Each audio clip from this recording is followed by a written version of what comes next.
And we'll just run through the latest now of what's been going on, because the thing that caught my eye was the whole Arsenal thing, about how apparently he's just too obsessed with Arsenal. So what it is Telegraph Sport have said that one source says he was constantly going on to the players about Arsenal, and they quickly got sick of it. Really? Even before the game at the Emirates, he was telling them how good Arsenal were. The feeling amongst some was very much just shut up about Arsenal. Yeah, I mean... And then the Arsenal Cup thing as well. He's talking about the A word as well during his press conferences right at the beginning. Look, lost to Arsenal, lost Eze to Arsenal. One thing I'll say, okay, is I don't know if...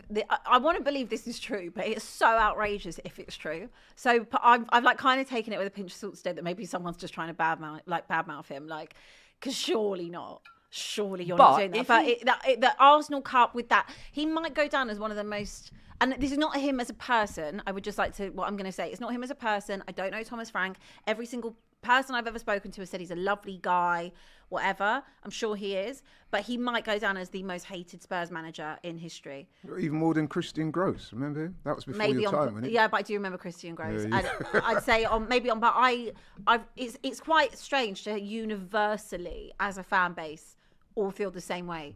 And when you obviously lost the away fans about 6 weeks ago, when the away fans are booing you, that's the end. Yeah. And then he's lasted about another 6 weeks, and the home fans, they're booing your name when they're reading out the team sheet. Yeah, literally, they're doing that. You lot are quite cruel, really, aren't you? Do you know what's cruel, Laurie? That is quite. Do you know what's cruel? Being a Spurs fan.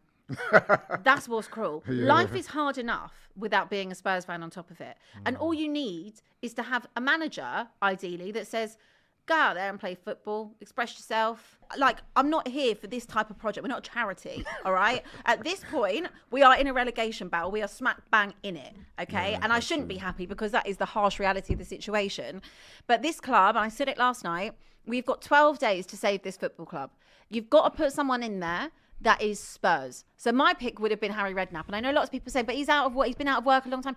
It doesn't matter. If the guy can manage, the guy can manage. And I know, I'm going to compare it to Celtic. And people say, well, it's not the SPL. But was Harry good for a relegation battle, though? Harry is exactly what we need. Really? You need to have someone that comes in, can put an arm around these players, give them a bit of a boost, give them some confidence, knows the club, loves the club, did wonders at the club as well, might I add. Will bring in staff and his backroom staff that also are ex-players, or that know what it means to play for Spurs, because that's definitely got lost along the way. On something there. So you're saying you want a guy, an avuncular, fatherly type figure to put your arm around you. Correct. But I would argue you need the exact opposite. No. Somebody that's going to come in and say, get your running stats up. No, this